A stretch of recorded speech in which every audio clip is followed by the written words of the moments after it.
Pushpa film का वो scene याद है जब तस्कर पुलिस की नजरों से बचने के लिए चंदन की लकड़ियां नदी में बहा देते हैं। लेकिन ये कोई फिल्मी सीन नहीं है, बल्कि हिमाचल प्रदेश की रावी नदी में बहती हजारों कटी हुई लकड़ियों का असली दृश्य है, जो बाढ़ के पानी के साथ तैरता हुआ अब सोशल मीडिया पर वायरल हो गया है। यह नजारा ना सिर्फ चौंकाने वाला है, बल्कि एक गहरे रहस्य को उजागर करता है। क्या यह प्रकृति का खुलासा है जो हिमाचल के जंगलों में चल रही अवैध कटाई और लकड़ी माफिया की करतूतों को सामने ला रहा है? नमस्कार, मैं उत्कर्ष प्रताप सिंह और आप देख रहे हैं TV9 भारतवर्ष।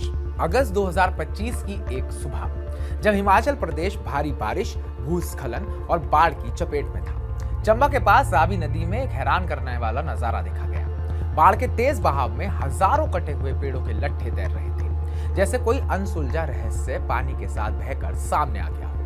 सोशल मीडिया पर वायरल हुए इस वीडियो ने लोगों के होश उड़ा दिए।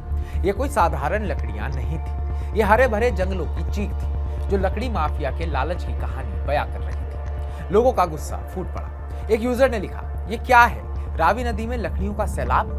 क्या हिमाचल सरकार इस पर कुछ बोलेगी या ये प्रकृति का खुलासा है? एक अन्य ने चेतावनी दी, पहले कुल्लू अब चंबा, लकड़ी माफिया की करतूतें अब छिप नहीं सकती।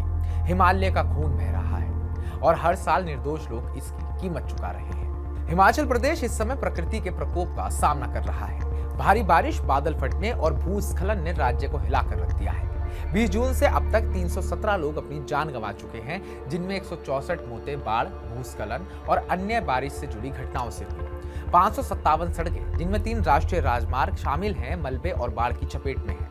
कुल्लू, मंडी और कांगड़ा सबसे ज्यादा प्रभावित जिले हैं, जहां 936 बिजली ट्रांसफार्मर और 223 जल पूर्ति योजनाएं ठप हो चुकी हैं। लेकिन रावी नदी में बहती लकड़ियां इस आपदा को सिर्फ प्राकृतिक नहीं, बल्कि मानव निर्मित भी साबित कर रही हैं। ये दृश्य ठीक वैसा ही है जैसे पुष्पा में तस्करों ने अपनी काली करतूत छिपाने के लिए लकड़ियां नदी में बहा दी थी। लेकिन यहाँ सवाल ये है, क्या ये लकड़ियां वाकई अवैध कटाई का नतीजा है? और अगर हाँ, तो हिमाचल सरकार की चुप्पी के पीछे का राज क्या है? रावी नदी में लकड़ियों का यह सैलाब कोई नई बात नहीं है। इससे पहले 2023 में कुल्लू के पंडोह बांध में भांगड़ा नदी में भी ऐसा ही नजारा देखा गया था। तब भी लोगों ने अवैध कटाई और लकड़ी माफिया पर सवाल उठाए थे। हिमाचल के जंगलों में अवैध कटाई और खनन की गतिविधियां लंबे समय से चल रही हैं और इनका असर अब बाढ़ और भूस्खलन के रूप में सामने आ रहा है। साल दर साल हिमाचल में आने वाली आफत। सोशल मीडिया पर एक यूजर ने लिखा, ये सिर्फ लकड़ियां नहीं, लालच की निशानियां हैं।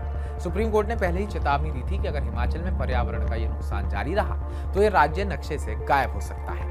पर्यावरण विशेषज्ञों का कहना है कि अवैध कटाई और सड़कों व हाइड्रो प्रोजेक्ट्स के लिए जंगलों की सफाई ने हिमालय की नाजुक संरचना को कमजोर कर दिया है। नतीजा, भूस्खलन और बाढ़ अब हर साल की कहानी। सुखविंदर सिंह सुक्खू के नेतृत्व वाली कांग्रेस सरकार पर सवाल उठ रहे हैं। जब इस साल की शुरुआत में पंडोह बांध में लकड़ियां दिखाई दी थी, तब सरकार ने CID जांच का ऐलान किया था, लेकिन आज तक उस जांच की कोई रिपोर्ट सार्वजनिक नहीं हुई। रावी नदी में लकड़ियों के इस नए मामले पर भी सरकार खामोश है। क्या यह लकड़ी माफिया और कुछ ताकतवर लोगों की मिलीभगत का नतीजा है या फिर सिर्फ प्रकृति का एक संयोग? हिमाचल की आपदा सिर्फ भारी बारिश का नतीजा नहीं हो सकती। हिमाचल सरकार के सामने अब दोहरी चुनौती है। एक तरफ बाढ़ प्रभावित लोगों को राहत पहुंचाना और दूसरी तरफ लकड़ी माफिया और अवैध कटाई पर लगाम लगाना।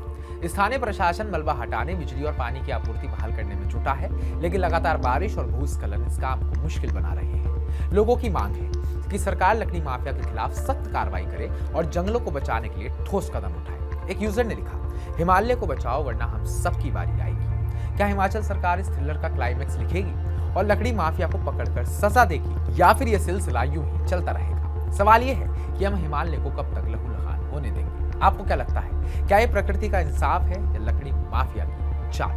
कमेंट बॉक्स में कमेंट कर जरूर बताइएगा कि आपको क्या लगता है, ये लकड़ियां सिर्फ यूं ही बहकर आ गई हैं या सच में इसमें लकड़ी माफिया का कुछ ना कुछ हाथ है?